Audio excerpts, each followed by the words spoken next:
Welcome, welcome. This is the first Community Corner program since our Zoom program of June 6, 2020, 13 months ago. And I can't remember when we were last live on the actual television program. But 13 months ago, when the COVID-19 pandemic was beginning its deadly sweep of our nation, we still tried to go on, and we succeeded with just one program. Tonight, I'm very happy to be rejoining you in person back in Dighton's old town hall, all set up with our newest cable equipment that is so capably manned by a few dedicated and hardworking individuals who keep us up to date on what is happening in town government through the medium of local cable. I extend our sincere thanks to these folks for their efforts on behalf of our town and our people. It is so good to be back with you on Community Corner. In 2021, we hope to be able at last to establish a continuous calendar of programs.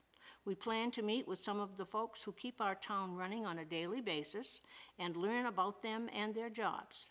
And we also hope to expand our programming a bit to offer a bigger variety of other entertainment and education in a fun, strictly Dighton setting. We can only hope and pray that the recent upswing in COVID cases nationwide will not again derail our plans as COVID did last year. Community Corner always opens with a pledge of allegiance to this great nation of ours, which is lately being tested in so many different ways, from the effects of the coronavirus to the unrest that we see on so many fronts each and every day. Today, as we share in this solemn pledge, let each of us commit ourselves to working together with our friends and neighbors to keep this great nation the America it was intended to be. One nation, one people, Americans all. Please join us in the pledge to the flag.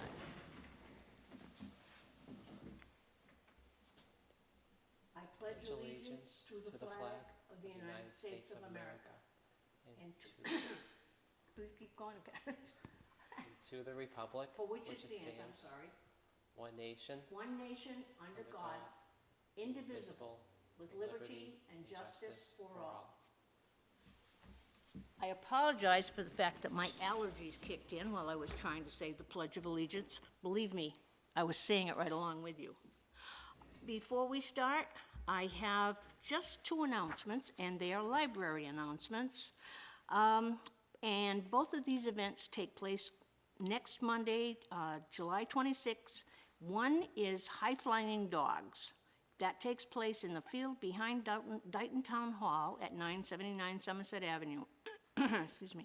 Mike Piazza and his team of Border Collies are coming to Dighton to perform their Frisbee and other entertaining tricks. Mike is a multiple-time world finalist and world record holder in the sport of canine Frisbee, and the current #1 professional canine Frisbee performer in the world. That sounds like a fun program to me. He and his high-flying dogs have appeared on Animal Planet, ESPN, and performed for the NFL, the NBA, MLS, and minor league baseball. Registration is not required.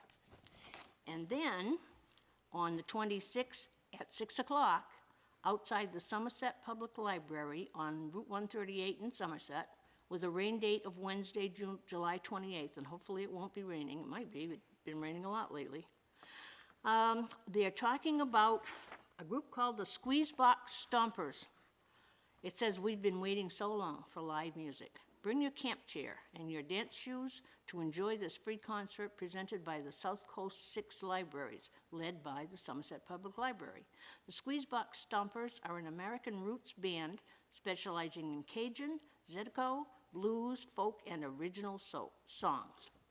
Join us for a fun, carefree night of upbeat tunes. This concert is free and open to all. There is no reservation required. Once again, that is outside the Somerset Public Library at 1464 County Street, which is Route 138 in Somerset, at 6 o'clock on Monday. And the other one is behind Town Hall at 2 o'clock on Monday afternoon.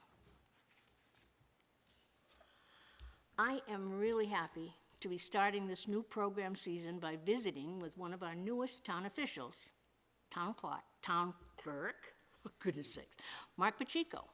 Mark can be found in his new town clerk's headquarters on the main floor at the southeast end of the town hall building, which has recently been renovated, and the town clerk's office used to be in the middle, kind of that back wall. Now it's at the far end. Mark, welcome to Dayton's Community Corner. Thank you. I'm so happy to be here. It's a pleasure to have you. Let's talk a bit about Mark Pacheco. I'm sure that everyone watching is asking, who is this person? I know a very little bit. You are a very pleasant young married man with a family living in Dayton, where you wish one day to grow an orchard. I have to mention that that's something close to my heart, because my grandparents were the Woodwards of Nimelot Farm, a farm and greenhouses and a medium-sized orchard that was active across the street from this building until the 1970s. Oh, wow. Dayton has not had a commercial orchard since that time, although commercial flower and plant businesses have grown and replaced much of our farming. I'm secretly hoping that a new Dayton orchard might be in your future. Me too. As for the office of town clerk to which you have been elected, this is my general understanding. I hope you will clarify it for us and correct any errors that I might make. A Massachusetts town clerk is, by Massachusetts law, an independently elected town official charged with the obligation to follow specific state-mandated job requirements and any applicable town bylaws and regulations, answerable only to the people of the town who elected him or her, and those requirements. An elected town clerk holds a basically autonomous office. With that said, what has brought a young Mark Pacheco, future orchardist, to Dayton, and why have you chosen to serve the folks of this community in the complex and demanding job as our town clerk? And I'm going to turn this over to you.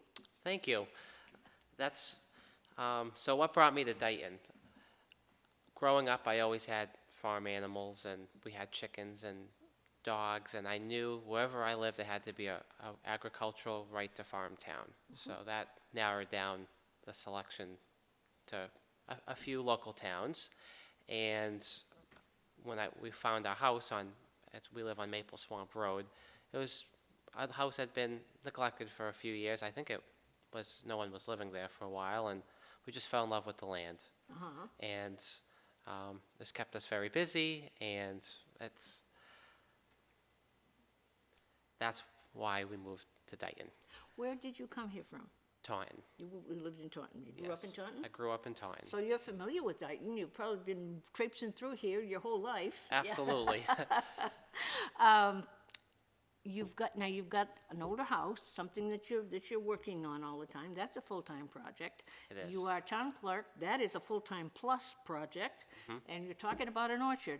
And I don't even want to throw the time in that goes into something like that, because I know I lived it. However, you have a pretty substantial piece of land. It's a little over 4 acres, Oh, I'd yeah, say. well, yeah, you can do something. The orchard across the street was 14. Beautiful. So, that 4 acres gives you plenty of room to play. And I'm sincere when I say I hope you're going to do something with that. Me too. Tell me a little bit about how you happened to decide to run for town clerk. I'm happy to. So I got interested in government a few years ago when I just started, just by chance, to watch a Board of Selectmen meeting, and I started listening to, really, it was our first town administrator, Mallory Arenstein, and I just loved listening to the way she spoke. She spoke so eloquently, and the way she presented her cases, and I loved listening to citizens bringing their problems to the board, and the back and forth, and just learning how well government worked. And so it started with watching their meetings, and then I learned about the Board of Health, and I was watching their meetings, and before you knew it, I was watching them all, everything I could. And that went on for a few years, just learning and listening, and I always had it on the background, And so when the town clerk position opened, I immediately knew I was interested in it. That was another thing that was new to me. What does a town clerk do? And I met with Sue and Leanne from the Board of Selectmen's office, and I just fell in love with the position, and I'm continuing to. It's been a Good for pleasure. you. You're finding it's full-time plus. It is.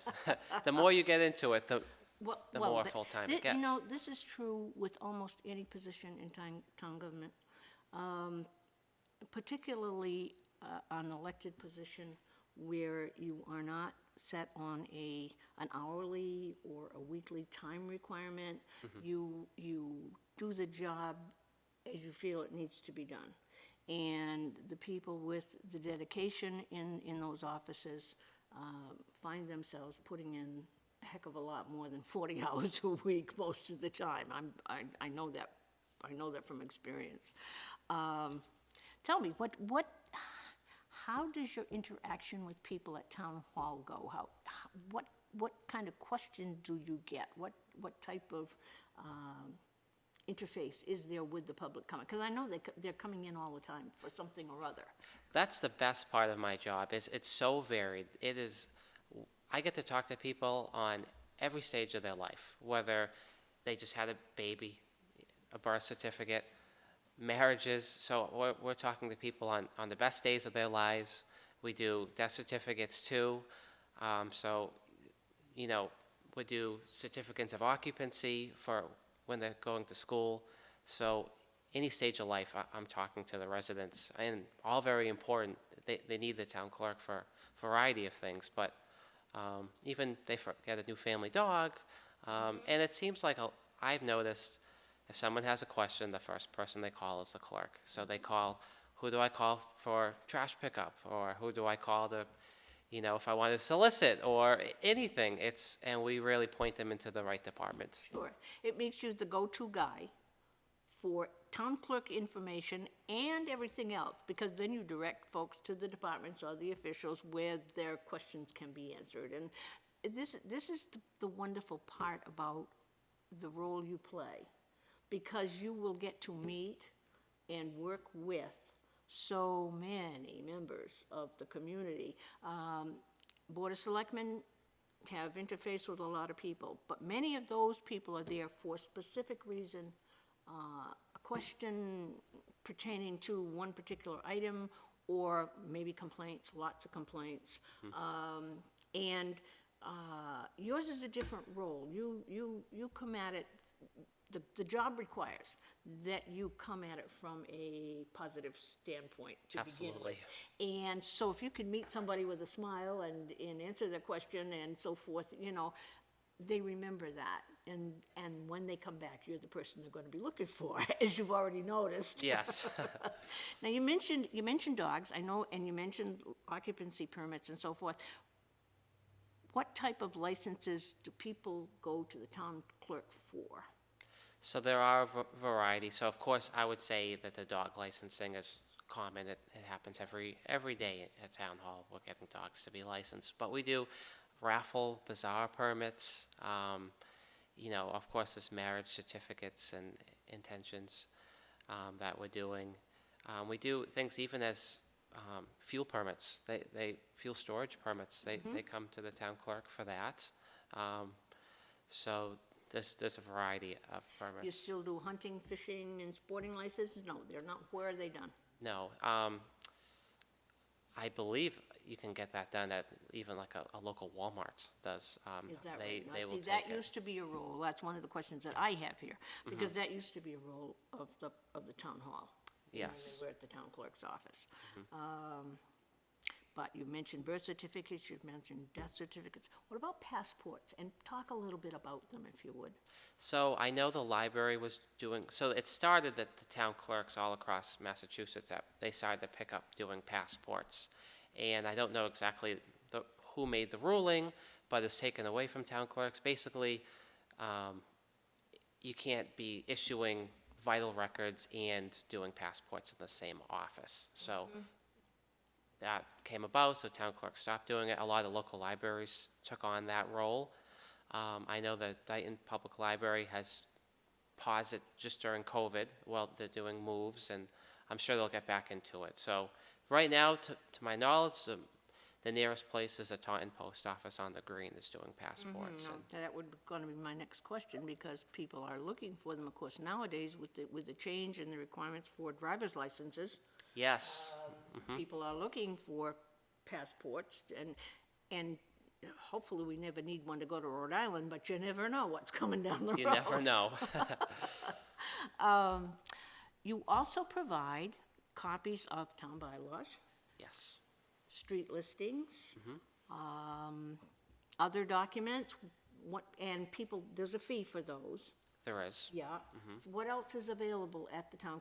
In other words, if someone new coming into town and, they're not familiar with the town and they'd like a street listing so that they have an idea what the roads are and so forth, I know, I don't know what they charge. I think they used to be $10. Price hasn't changed, so. Oh, good, something hasn't gone up yet. Shh, maybe I shouldn't be saying that. Tomorrow it'll change. No. And town bylaws, they're up to date. Yes, town Okay. bylaws are up to date. And what's the fee for those now? There's no, I don't believe there's a fee for town Oh, bylaws. okay. Well, that's nice. Nice to know that. That's important, really. I'm kind of glad to hear that there may not be a fee Yes, for I those. don't believe so. Because that's another thing. We've got a lot of new people. Population has exploded in the last few years. And we've got a lot of new streets, and people have bylaws questions because they want to set about to do something on their property or make a change to their house or whatever, and that's where the information is. And if it all comes over the phone, that's fine, but a lot of people, like me, like to have something in my hand that I can read. So Absolutely. that after I leave the office, I haven't completely forgotten what they told me, or if I have a place to find it. And another thing that you do, I believe, is notary public services. Yes, yep. We do notary. That's a very common service at Town Hall. Yes, so there's a few people at Town Hall who do notary public, as myself included. So basically, anytime you come, there's someone there that can help you with Is that. there a fee for that? There's no fee for No that. fee for that. Nope. I did that years ago, and the law may still be the same. The maximum you could charge was $5. And your license costs you 20 times that, so, oh, well, anyway, I'm just trying to touch on a few things that people might wonder about.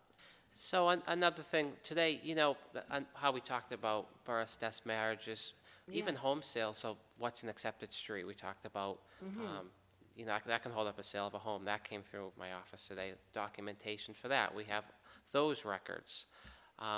Voters list is a very common request, is registered Especially in election voters. Yes. With no elections this year, it's over. I still get the request. I believe political organizations are for whatever the reason. Sure, So absolutely. we're the keeper of records. So town meetings, minutes, those are permanent records. So we will have those going back, I hope, since inception. So those are very common as well. Are the new ones digitized? No, and that's a goal of mine. It would be a goal to get them all on the website, scanned and digitized. I wondered about that. I knew that was something that had been bantered around a little bit within recent years. I also know there's been a lot going on in Dayton, and it's not easy to get into something because that's relatively complex to get everything set up and so forth. It is. Are you thinking in terms of doing that through your budget, or possibly a grant, a CPC grant, or something like that? Have you given any thought to how you would fund something like that? So that I would have to work with the Board of Selectmen on, so that we can get an agreement, because we work with them on making sure that they know all the meetings that are happening for the calendar, because there's a calendar on the website that says when the meetings are happening. So we'd have to find a way going forward for all these meeting minutes that are coming in to be scanned into the computer and posted so people can have access to them without having to make the trip to the clerk's office. So that's the first part of this, is going forward, how do you do it? And then you have to say, how do I go backwards and do all the meeting minutes from years past? Because we know no matter how anything could happen, it's really important to have them saved in more than one place. Oh, yes. They should be saved on servers someplace else. They need to be preserved. So as far as the CPC, that is definitely something I will explore. I submitted my first CPC request today Oh, for really? And for? births, marriages, and deaths. We have them basically from 1800s to 1850-ish, actually 1950, Oh, yes. that are not in protective sleeves and binders. So it'd be to preserve them and scan them. See, now you brought up a point I was coming to.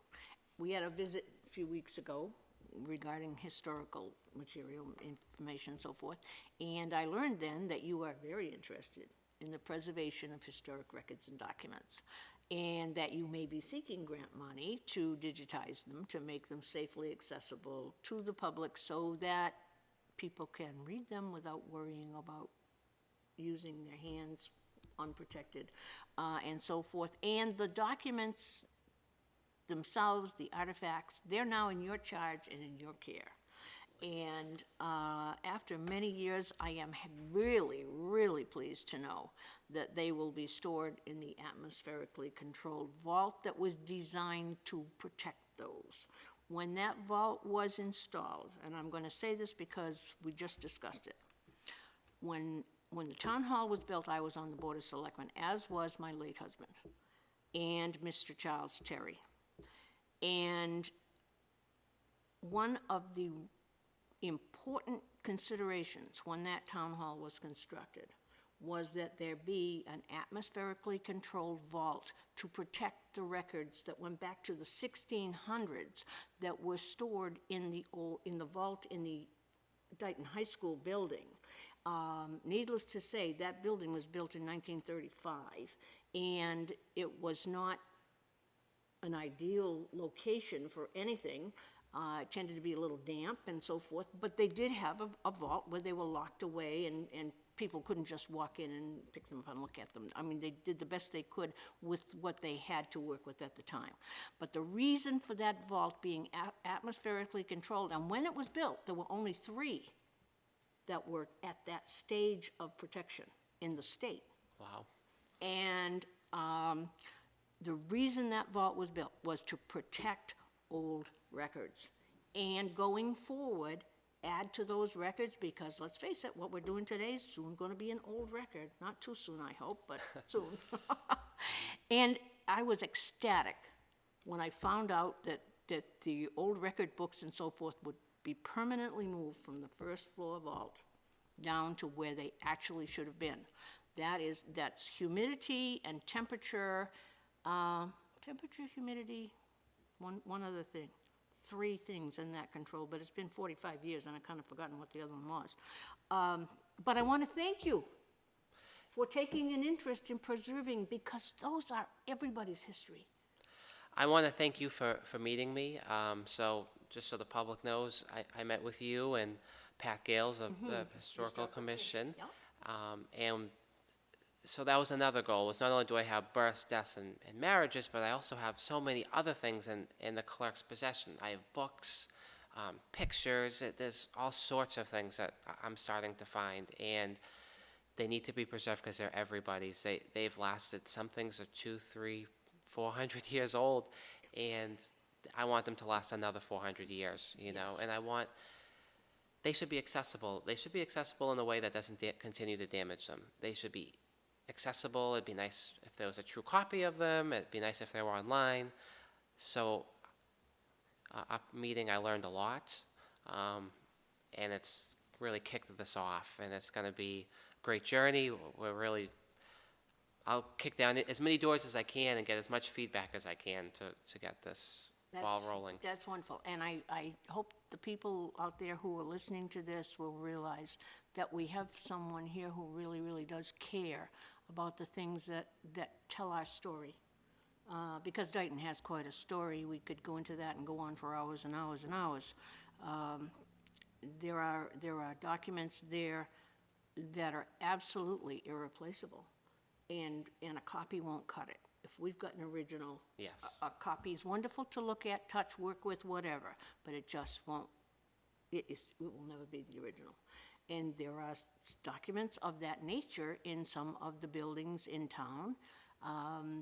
And if we ever reach the point where we're digitizing documents, it might be nice to extend that service to, I will name one, the Dayton Community Church. There are several very, very old documents there on display.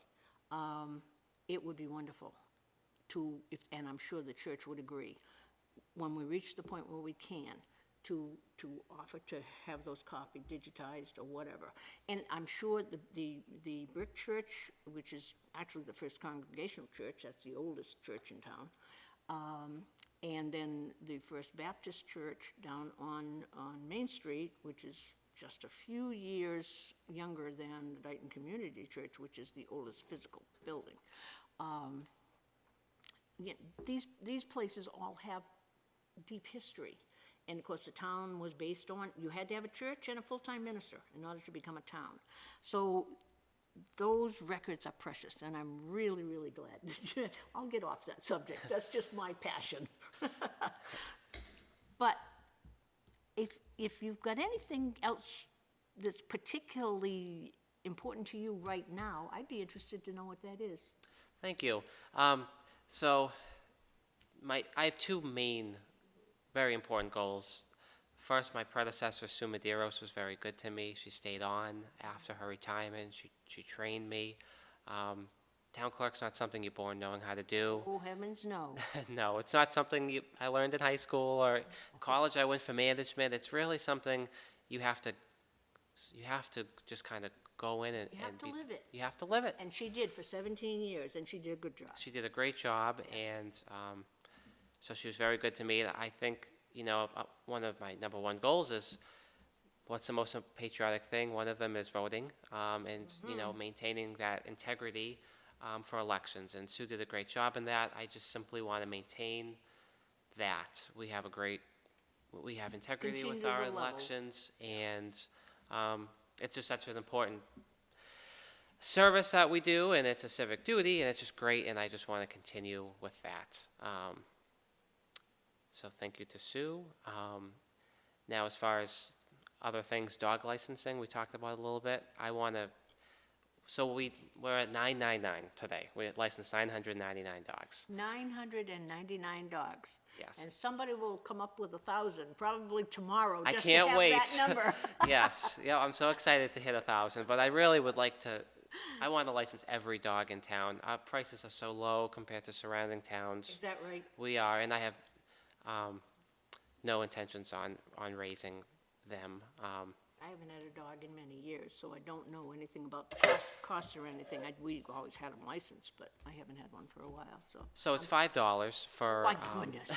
Yeah, yep, and then if they're not spayed or neutered, it's 10. Right now, actually, males are 5 if they're not neutered, but it's gonna have to go to 10 to Yeah. stay with the state law. But, so it's just so cheap, and it's so important to me because it reduces liability for the town, for the residents. If anything ever happens with a dog, the first question someone asks is it licensed? Yes, of course. The insurance company, doctors, neighbors, lawyers, everyone's asking, is a dog licensed? So that's a huge goal of mine. I want to, we've put the sign out front, we've sent letters, we've called. Vets are supposed to send us rabies vaccinations, so we've called neighboring vets to make sure they know that. So that's a huge goal. Please license your dogs. And then a lot of it really focuses on records, like you said. Absolutely. I want an inventory of every record that I have. There should be a list. If something goes missing, it's hard to know when you're the keeper of all the records. You need an inventory of everything. But truly, that is absolutely, and you mentioned our meeting with Pat Gales, chairman of the Historical Commission, and that is a major goal that the Historical Commission has been working very diligently on, trying to determine exactly what old records are in the vault downstairs. Of course, the ones that were upstairs will have to be added to that. Yes. But the ones that were downstairs have now all been listed and cataloged, and so they have a guideline as to what's there. Of course, I helped with a couple of those sessions, and it's very difficult to get much done because you're sitting there trying to read what it says rather than write down what it is. Yes. Because they're interesting. Some of those old documents are so interesting, and they're hard to read. Yes. Really hard to read. But that's so important, and the dogs, and I'm glad, because, you know, I think, it seems to me, now I could be wrong, but it seems to me that while COVID was going on, a lot more people were getting pets. Yes. And I see a lot more dogs walking, you know, people walking, not walking the people walking them on the leash. Right. Although sometimes I'm not sure who's walking whom. And so it's wonderful that people realize that we do have a good licensing program that's not going to cost them an arm and a leg, and they're following the requirements of the law, and it's a protection for them as well. It is. It absolutely is. It's a huge protection for Yeah, no yourself. question, no question about it at all. Mark, your term until now has been a really short one. Yes. The election was only 3 months ago.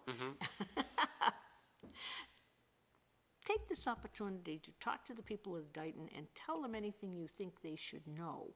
Make any suggestions you feel that could be helpful to them and to you. Got anything there that you want to toss out?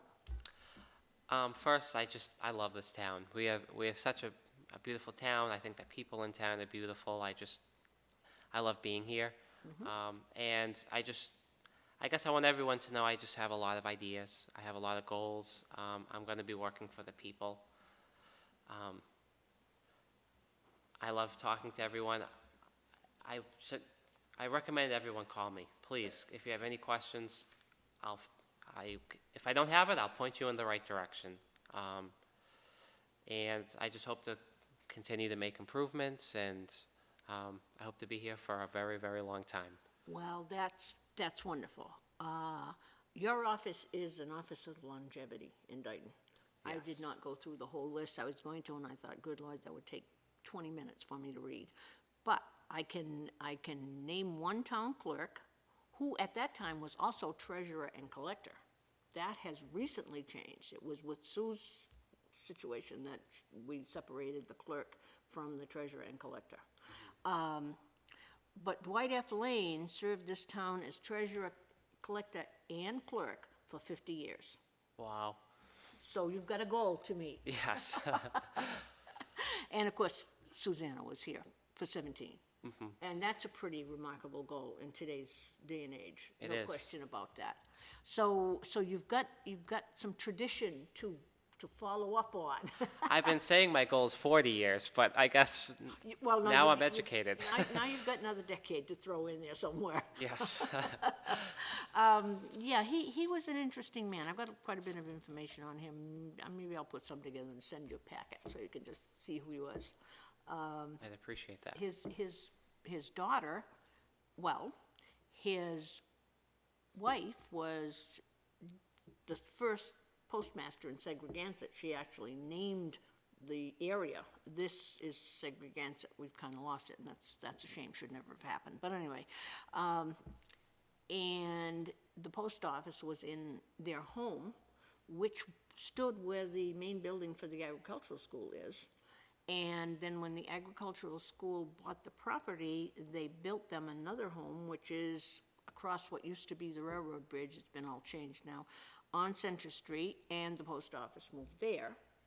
And their daughter, Helen, who became a school teacher and was a principal at the South School and one thing and another, also worked in the post office. She was not postmaster.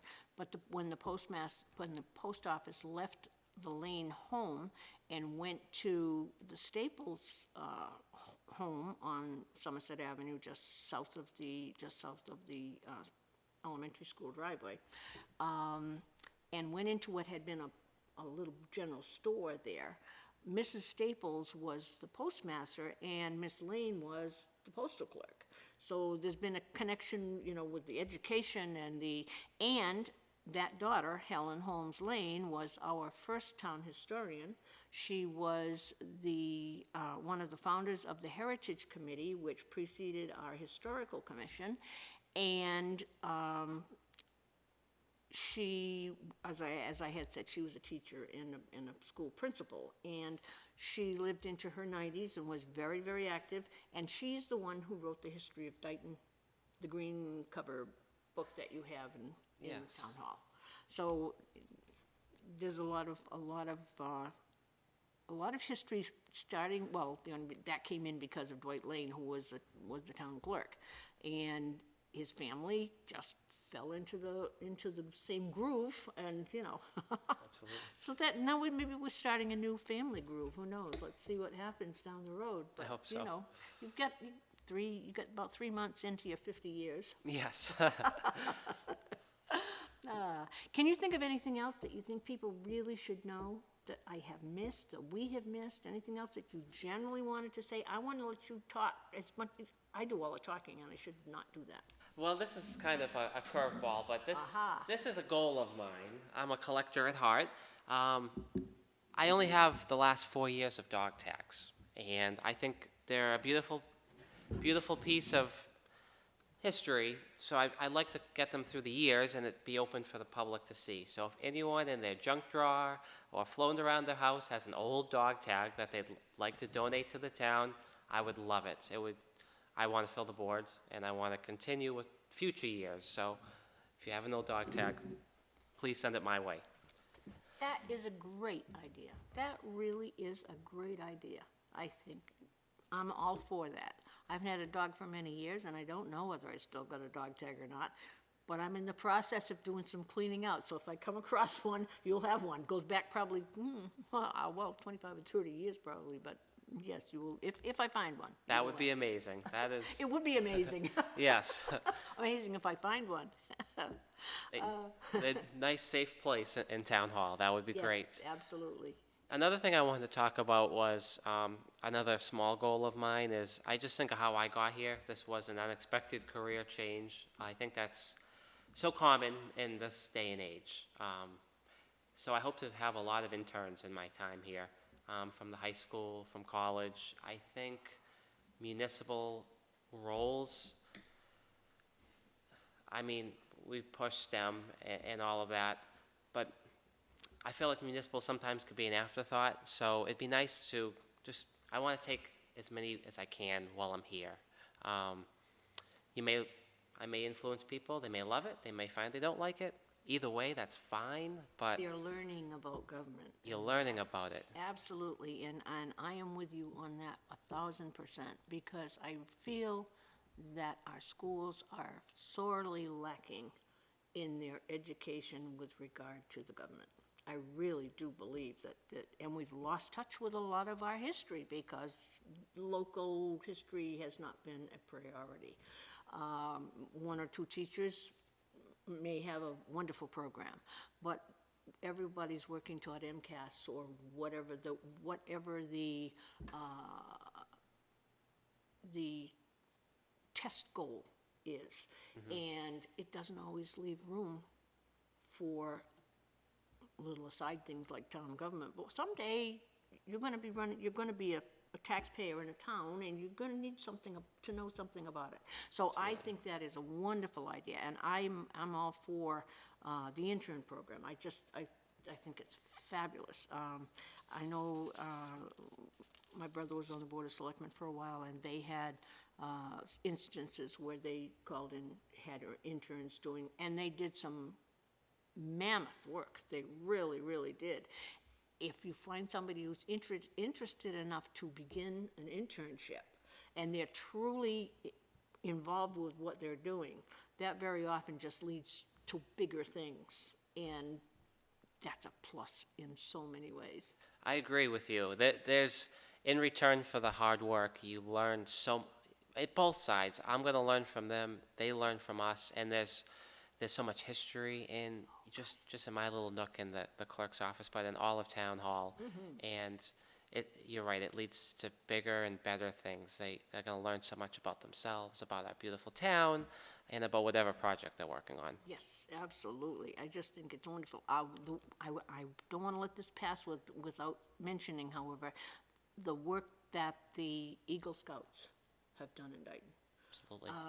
Their involvement in so many different areas, it's truly amazing. we've got the waterfront park down there on Pleasant Street. We have the little park down next to the tennis courts. They've done work on the segregants at school. I can't even, I don't have a list, I didn't think to put one together, but this has brought this to mind, and I want to make sure that we acknowledge on Community Corner the work that the Eagle Scouts have done, really, because that's a wonderful program. And that would fit right in with your internship. Absolutely. See, we link all this stuff together. I have a way of doing that. People get Yes. tired of me after a while. No. You have anything else you'd like to tell us, or you'd like to ask? Got any questions for the people out there? You want them to come visit? I do. That would be my question. If I haven't met you yet, please come down and visit. One of the first things I did in office was I got an American flag for my office. I noticed when on voting day, and I was swearing in our new selectman, Leonard Hull, the sun was so bright in front of the American flag, and like I said, voting is one of the most patriotic things you can do.